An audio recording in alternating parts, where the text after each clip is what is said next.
बड़े मशहूर सहाबी हैं और बड़े मुत्तकी और परहेजगार सहाबी हैं। उनका नाम है हज़रत अलकमा रदी अल्लाह तआला अन्हु।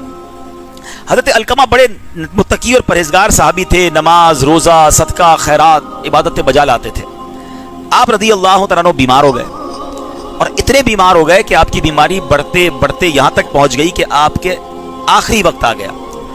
जब आखिरी वक्त आया तो हज़रत अलकमा रदी अल्लाह तआला अन्हा की ज़ौजा ने प्यारे आका अलैहिस्सलाम की बारगाह में एक मैसेज भिजवाया कि हुजूर मेरे शौहर हज़रत अलकमा का आखिरी वक्त आ गया है, आप तक ये पैगाम पहुँचाना है, वो हालत नज़ा में है, मैंने चाहा कि आपको इतला कर दूँ। सरकार दो आलम अलैहिस्सलाम ने 3 सहाबा हज़रत अम्मार रदी अल्लाह तआला अन्हु, बड़े अजीम सहाबी हज़रत अम्मार बिन यासिर, याद रहे कि हज़रत अम्मार वो सहाबी हैं जिनकी वालिदा हज़रत सुमैया रदी अल्लाह तआला अन्हा वो हैं कि जो इस्लाम में सबसे पहली शहीद खातून है। हज़रत अम्मार और आपकी औलाद, इन सबको बहुत सताया गया, बहुत मारा गया। जब इस्लाम कबूल किया था इनको जंजीरों से बांधकर, रस्सियों से बांधकर बहुत तकलीफ दी जाती थी। और नबी पाक अलैहिस्सलाम इस्लाम लाने की वजह से जो इन पर बजालिम होते थे उसे देखकर प्यारे आका अश्कबार हो जाया करते थे। अल्लाह हज़रत अम्मार और उनकी आल के सदके हमें इस्लाम पर और ईमान पर इस्तिकामत अता फरमाए। अपने ईमान की कदर करने की हमें सलाहियत और कदर करने की तौफीक नसीब फरमाए। हज़रत अम्मार, हज़रत सुहैब और हज़रत बिलाल हबशी रदी अल्लाह तआला, नबी पाक ने इन तीनों को भेजा कि जाओ अलकमा को जाकर कलमे की तलकीन करो। अच्छा, अब ये भी मसला समझ लें कि जब किसी का आखिरी वक्त हो, आपको फील हो रहा है कि इसमें सकरात का आलम तारी है, नज़ा का आलम तारी है, तो लोग एक मिस्टेक ये करते हैं कि मरने वाले को कहते कलमा पढ़ो, ऊंची ऊंची आवाज़ से कहते कलमा पढ़ो। ये नहीं कहना है, आपने उसके पास बैठकर खुद कलमा पढ़ना है बुलंद आवाज़ से। ये उसको नहीं कहना आप कलमा पढ़ो, क्योंकि उस वक्त वो बड़ी तकलीफ में होता है, बहुत ज़्यादा टेंशन में होता है।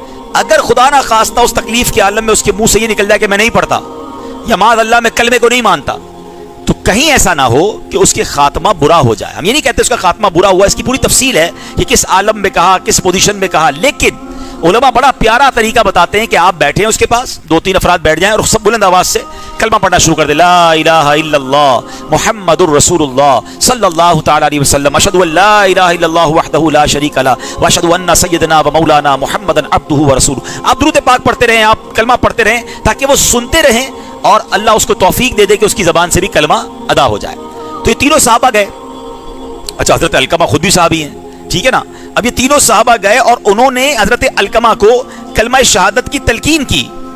अब ये तलकीन करते रहे, हज़रत अलकमा की ज़बान पर कलमा जारी नहीं हो रहा था।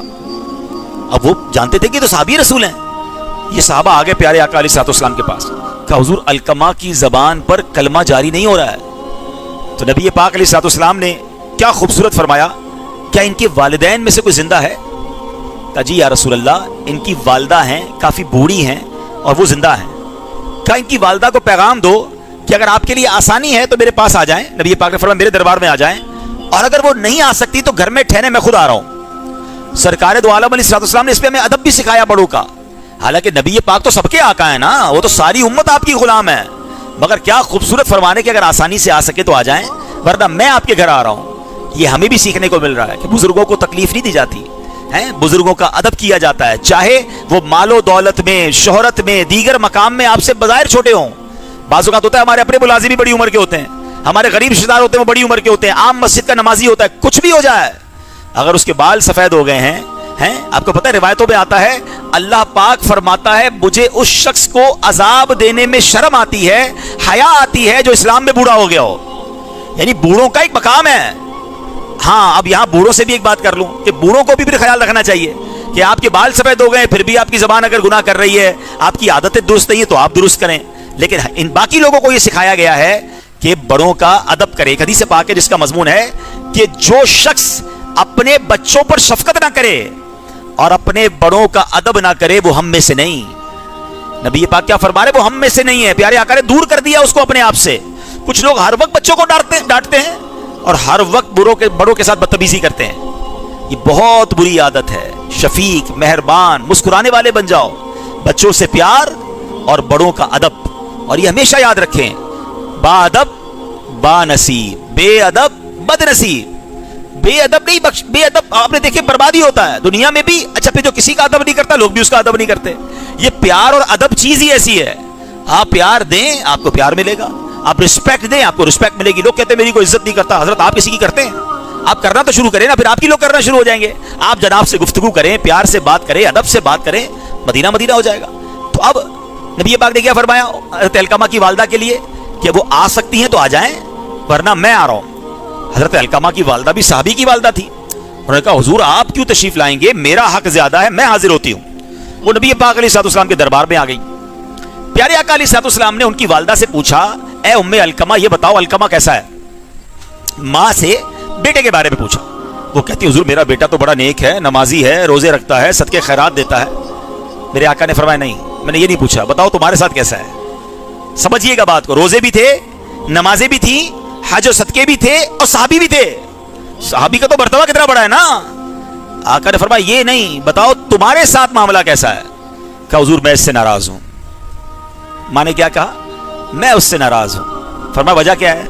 क्या वो अपनी बीवी को ज्यादा अहमियत देता है मुझ पर, बीवी को फौकियत देता है, प्रायोरिटी देता है मुझ पर, यानी माँ से ज्यादा बीवी की मान रहा है, माँ को नजरअंदाज कर रहा है। अल्लाह अकबर। अब नबी पाक का अंदाज देखें। प्यारे आका अलैहिस्सलाम ने कहा ए बिलाल जाओ बहुत सारी लकड़ियां लेकर आओ। तो हजरत अलकमा की वालदा कहती है हुजूर लकड़ियां क्यों मंगा रहे हैं? कहा मैंने फैसला किया है कि अलकमा को लकड़ियां जलाऊंगा और अलकमा को उस पर जला दूंगा। तो माँ होती है, माँ का दिल दुखा हुआ था, मगर माँ कहती हुजूर अब मेरे सामने मेरे बेटे को जलाएंगे। कि तुम नाराज रही ना तो इससे बड़ा अजाब अलकमा को होना है, ये तो छोटा अजाब है, मैं हदीस का खुलासा पेश कर रहा हूं। तो कहती हुजूर गवाह हो जाए, मैं आपको गवाह बनाती हूं, अल्लाह को गवाह बनाती हूं, फरिश्तों को गवाह बनाती हूं, मैंने अलकमा को माफ कर दिया। नबी पाक ने माँ से माफी दिलवाने का अंदाज क्या इख्तियार किया। फिर प्यारे आका ने कहा बिलाल जाओ जाके देखो अलकमा को, जाकर फिर कलमे की तलकीन करो। हजरत बिलाल जाते हैं, हजरत अलकमा को कलमा की तलकीन करते हैं, हजरत अलकमा की जबान पर कलमा जारी होता है और आपका वहीं विसाल हो जाता है। अब नबी पाक हजरत अलकमा के जनाजे पर जाते हैं। अब जरा सुनिएगा बात को, जो मेरा मेन टॉपिक है आज का। हजरत अलकमा के जनाजे पर जाते हैं और वहां जाकर कहते हैं, जब लोग नमाज जनाजा के लिए साहबा खड़े हैं तो आका फरमाते हैं ए ग्रोह मुहाजिरीन व अंसार। हजरत अलकमा की कब्र के किनारे पर खड़े होकर नबी पाक फरमाते हैं, पहले नबी पाक अलैहिस्सलाम ने जनाजा पढ़ाया, तदफीन हो गई, प्यारे आका हजरत अलकमा की कब्र के पास खड़े हो गए और फरमाया ए ग्रोह मुहाजिरीन व अंसार, जो अपनी बीवी को अपनी मां पर तरजीह दे उस पर अल्लाह अज़्ज़ व जल फरिश्तों और तमाम लोगों की लानत है। अल्लाह अज़्ज़ व जल उसकी ना नफल कबूल फरमाएगा ना फर्ज, मगर यह कि वो अल्लाह की बारगाह में तौबा करे, अपनी मां से उससे सलूक करे और उसकी रिजा चाहे, क्योंकि अल्लाह अज़्ज़ व जल की रिजा मां की रिजामंदी में है, अल्लाह अज़्ज़ व जल की नाराजगी मां की नाराजगी में है। मेरे प्यारे इस्लामी भाइयों, इस एक वाक़े से जो दर्स मिलता है कि मां का मकाम क्या है, मर्तबा क्या है। यकीनन माँ ही हमारी शादी करवाती है, माँ ही हमारे लिए दुल्हन ढूंढ के लाती है, मगर कुछ अरसे बाद ऐसा होता है कि माँ को इग्नोर किया जाता है। माँ का मर्तबा कम नहीं हो गया। मैं कभी भी ये नहीं कहूंगा ना, शरीयत ये कहती है कि माँ के कहने पर बीवी पर जुल्म करें। जुल्म करने की बीवी पर भी इजाजत नहीं है, वो भी एक खातून है, वो भी एक औरत है, आपके बच्चों की माँ है और वो अपने घर बार को छोड़कर आपके पास आई है। लेकिन एक बात याद रखनी है कि मेरी लाइफ में सबसे ज्यादा अगर मुझे किसी की खिदमत करनी है, ख्याल रखना है, तो वो मेरी माँ है। नबी पाक अलैहिस्सलाम की बारगाह में एक शख्स आया, एक सहाबी आए, कहते हुजूर सबसे ज्यादा मेरे हुस्ने अखलाक का हकदार कौन है, डिजर्व कौन करता है? नबी पाक ने फरमाया तेरी माँ। कहा हुजूर उसके बाद? फरमाया तेरी माँ।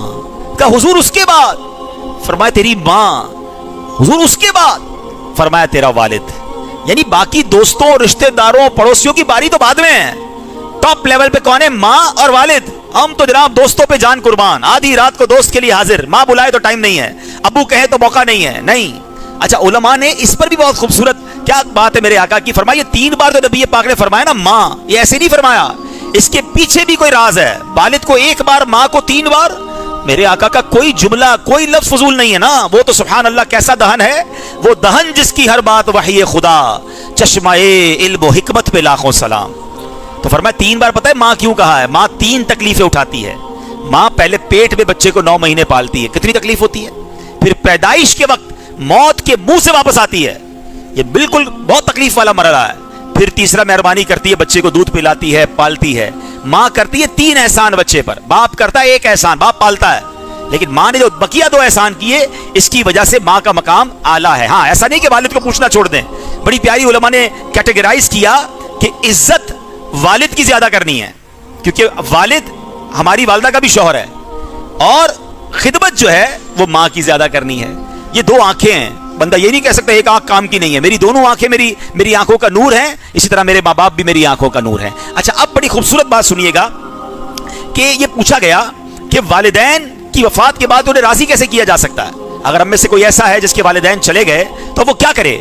تو فرمایا کہ والدین اس کی 3 چیزیں کرنی ہوں گی.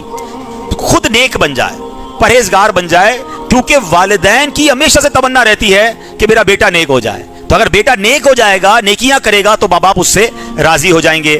دوسرا فرمایا والدین کے عزیز و اقارب کے ساتھ صلہ رحمی کرے. یہ بھی بڑا پرابلم ہے. والد کا انتقال ہوا, چچا, تایا, ددیال والوں سے رابطہ ختم. امی کا انتقال ہوا, ننیال والوں سے, خالہ, نانی جان اور اس کے ماموں سے رشتہ ختم. کیوں بھائی؟ بلکہ آپ نے ان کے ساتھ اچھا برتاؤ کرنا ہے تاکہ آپ کے والدین کی روح خوش ہو جائے. اور تیسرا طریقہ بتایا کہ ان کے لیے استغفار, دعائیں کرتا رہے, ایصال ثواب کرتا رہے. تو میں بار بار یہ کہتا رہتا ہوں, دوبارہ کہہ دیتا ہوں کہ جن کو اللہ نے نوازا ہے, ماں باپ اگر چلے گئے نا, تو دیکھیں آج میں اور آپ دنیا میں جس گھر میں رہتے ہیں نا, یہ ماں باپ نہیں دلایا ہے. یا تو انہوں نے دلایا ہے یا ان کی دعاؤں سے ملا ہے. انہوں نے دلایا, انہی کا تو تھا, میں تو تھا ہی نہیں دنیا میں, ان کی برکت سے آیا. ٹھیک ہے نا؟ تو کتنا اچھا ہے کہ ہم اپنے ماں باپ کے لیے جنت میں گھر بنا دیں. انہوں نے ہمیں دنیا میں گھر دیا نا, ہم انہیں جنت کے گھر کا تحفہ دیں. الحمدللہ یہ جو مسجد ہے دعوت اسلامی کے شعبہ خدام المساجد نے ماشاءاللہ میں یہ بنا کر دی, لیکن ذہن بھی ہمیں دعوت اسلامی نے دیا. تو جب والدہ کا انتقال ہوا, سب بھائی بہنوں نے ہمارے مشورہ کیا, ہمارے ساتھ ماشاءاللہ میرے بہنوئی بھی فیصل بھائی موجود ہیں, ان کے والد صاحب کا بھی انتقال ہوا تھا. پھر ہم نے مل کے الحمدللہ یہ مسجد اپنے مرحومین کے ایصال ثواب کے لیے بنائی. اب میں بہت کم آتا ہوں, آپ کو پتا ہے, مگر دعوت اسلامی کا کمال دیکھیں. مجھے ماشاءاللہ یہاں سے تصویریں آتی رہتی ہیں, اجتماع ہو رہا ہے تو درس ہو رہا ہے, تو نماز ہو رہی ہے, تراویحیں ہو رہی ہیں. تو اب تسلی کیا ہے کہ اگر میں روز اپنی ماں کو ایصال ثواب نہیں بھی کر رہا نا, تو انشاءاللہ 5 وقت کا ثواب, نماز کا ثواب ہونے جا رہا ہوگا.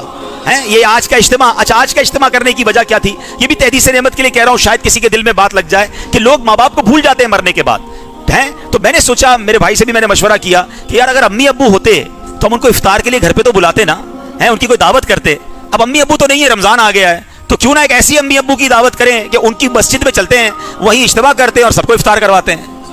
تو اللہ قبول کر لے تو انشاءاللہ سب کو ان کی قبر میں ان کو ثواب کا تحفہ ملے گا. کیونکہ ہم جو کچھ ہے دنیا میں انہی کی وجہ سے ہیں. یہ یاد رکھیے گا, ماں باپ کا صدقہ ہے, ہمیں بھولنا نہیں ہے. ان کو دنیا میں بھی راضی رکھیں, اور وہ چلے گئے. اچھا, میں یہ نہیں کہتا آپ بڑا سا اجتماع کریں, ہر بندے کی اپنی حیثیت ہوتی ہے. بھائی آپ 2 کھجوریں کسی کو دیتے ہیں اپنی والدہ کے ایصال ثواب کے لیے, ایک پانی کا گلاس پلا دیں اپنے والد, یاد تو رکھے انہیں. اگر وہ دنیا میں ہوتے تو کیا ان کو ہم عید کا تحفہ نہ دیتے؟ تو ثواب کا تحفہ بھجوائیں نا ان کو. تو جو مسجد بنا سکتے ہیں ان کو تو میں بالکل مشورہ دوں گا کہ ماں باپ کے لیے, ماں کے لیے الگ, والد کے لیے الگ مسجد بنائیں. پوری مسجد نہیں بنا سکتے, دعوت اسلامی والے دنیا بھر میں مسجدیں بنا رہے ہیں, اس پہ اپنا حصہ ملائیں. جب تک سجدے ہوتے رہیں گے آپ کے ماں باپ کو ثواب کا ذخیرہ ملتا رہے گا. اور یہ آپ کریں گے نا, اس کا ایک اور فائدہ پتہ کیا ہوگا؟ آپ کی اولاد آپ کے لیے کرے گی, کیونکہ وہ دیکھ رہے ہیں نا کہ ہمارے امی ابو, ہمارے بھائی, ہمارے والد صاحب اپنے والد صاحب کو یاد کیا, ان کی اپنی والدہ کو یاد کیا ہے. ہمارے مرنے کے بعد ہماری اولاد ہمارے لیے ایصال ثواب کرے گی. تو اپنے ماں باپ کے لیے ایصال ثواب والا کام کریں اور اپنے والدین کی قدر کریں, اور خاص طور پر اپنی والدہ کی آپ نے خاص دعائیں لینی ہیں. میں تو بار بار یہ جملہ کہتا ہوں کہ یار آپ کتنے خوش نصیب ہیں, وہ لوگ کتنے خوش نصیب ہیں کہ رمضان بھی ہے اور آپ کے پاس آپ کے ماں باپ بھی ہیں. اس سے اچھی کیا بات ہوگی؟ کتنے خوش نصیب ہیں کہ آپ کے ماں باپ آپ کے پاس ہیں. تو اگر ماں باپ ہیں تو ان کی دعائیں لیجئے, ان کو ناراض نہ کیجئے, ان کی برکتیں لوٹیے.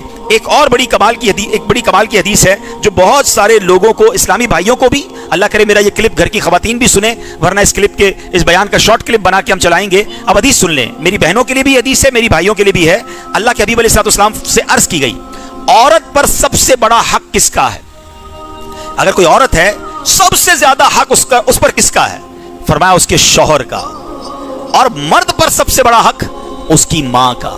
یہ 2 باتیں یاد کر لیں. اگر آپ کی زوجہ بھی سمجھ جائے گی نا تو وہ ماں سے دور نہیں کرے گی, کہ اس کو یہ پتا ہے کہ اس پر حق آپ کا سب سے زیادہ ہے, مگر آپ پر سب سے زیادہ حق آپ کی والدہ کا ہے. تو انشاءاللہ محبت اور پیار سے گھر میں رہنا ہے, ایک دوسرے کی تعظیم, ایک دوسرے سے کہتے ہیں رسپیکٹ کر کے رہیں گے تو انشاءاللہ لڑائی جھگڑوں سے بھی بچیں گے. تو بہرحال اپنے ماں باپ کی قدر کیجئے. اسلام اتنا پیارا مذہب ہے کہ جس کی برکت سے ہمیں جو ہے ماں باپ کا ادب سکھایا جاتا ہے.